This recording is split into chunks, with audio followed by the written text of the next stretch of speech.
Thank you, Mayor, for demonstrating the leadership that our community needs at this time. You've been phenomenal in your approach and the passion, but also the intellect that you've brought to this process, which begins with the healing process now. I also want to lend my voice to those who are just absolutely in awe of what the Buffalo Police Department did yesterday. Right now, President Biden is addressing the nation, talking about the fallen police officers who lost their lives over the past of the last year.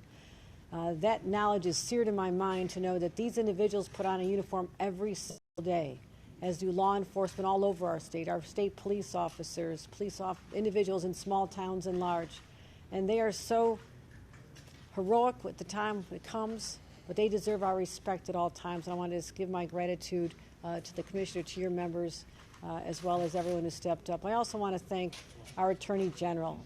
I have such confidence in her ability to bring the full weight of the law to bear in all cases involving hate crimes and other crimes. And I've just referred to her office a further investigation, working with our hate crimes task force to make sure that we ferret this out at all levels and continue working together, investigating this wherever it may happen. We don't know whether there's other people who are now going to be inspired, which is exactly what this cruel, depraved person intended. If you read the manifesto, he intended to make sure that other people would see what happened in real time here so they would consider other acts as well. That's what has to shut down right now.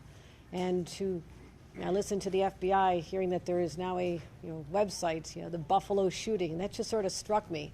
Now we're known as the place of the Buffalo shooting. We are so much more than that. This state is magnificent, but this is my hometown. People know I know this neighborhood. This is my community. These are my friends. So we will be known perhaps temporarily as the place of the Buffalo shooting, but I want our place in history to be the place of the last mass shooting in this country. And working together, we will achieve that.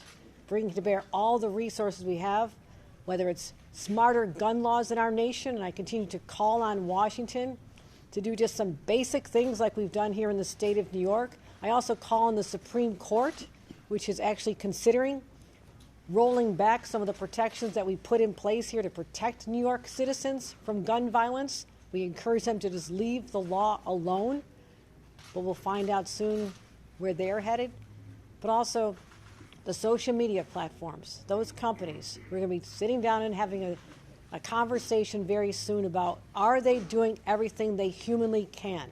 Are they putting in place human intellect as well as algorithms to identify when this hate speech occurs? I also want to make a couple of announcements about the incredible support, the outpouring of support that has come to these families who we mourn. Our hearts break for them, but also people all over want to share their love with us as well. And so I was in contact with Reverend Al Sharpton, the head of the National Action Network. There's an office here in Buffalo. He wanted to make sure I told the community that they want to pick up all the funeral costs for these families. They want to make sure that they don't have these fraudulent GoFundMe sites that are often set up in these circumstances. And so we'll be getting information out about that incredibly generous offer, and we thank Reverend Al for that. Also, we want to make sure that our state resources are being deployed effectively. Our Office of Victim Services, I've identified $2 million that'll go directly to support these families and whatever they need, so they'll be contacted by our members as well. We have counselors available 7 days a week at our New York Project Hope line, which is a phone number people can call if they just need to talk to somebody, if you don't want to go in person, if you just want to talk about what this has done to your sense of security, if you need that extra help from a mental health counselor. And also we have a separate fund that goes to communities that are affected by gun violence overall, communities that need that sense that they're going to be okay. And I want to make sure that all of our state resources are available for that as well. One last area that is also of concern to me is the access to food in this neighborhood.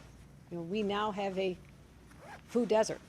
So we are in touch with Uber and Lyft, and they have offered to take people from these zip codes if they need to go to a grocery store in another area, because a lot of people in this neighborhood, they walk to the grocery store. They don't have transportation. So to those families, we'll be reaching out and making sure the information is there on how to get access. And I thank Uber and Lyft for providing these resources, as well as I understand that this is a crime scene, But as soon as we can get this store open, available to the neighborhood, is going to be critically important to the well-being and the sense of getting back to normal. So I ask our law enforcement partners to understand that this community does not have a lot of options. This neighborhood does not have a lot of stores to go to. We want to make sure that their lives, the disruptions that were so, the disruption of yesterday does not continue day after day. It was a constant reminder of what pain this community just endured. So I thank everyone. We're going to continue to be issuing information as we get it, but I want to thank the community for stepping up. This is what Buffalo does. This is what New York State does. We step up. And to anyone else, and this is my last message, anyone else who dare break the security that every citizen is entitled to make them feel victimized, you've just picked a fight with 20 million New Yorkers. Because we will continue to stand up, because an attack on one is an attack on all. And this was no other way to describe it than white supremacy terrorism. It's racism, it's hatred, and it stops right here in Buffalo. This is the last stop you're going to have, because we are coming after you. Thank you.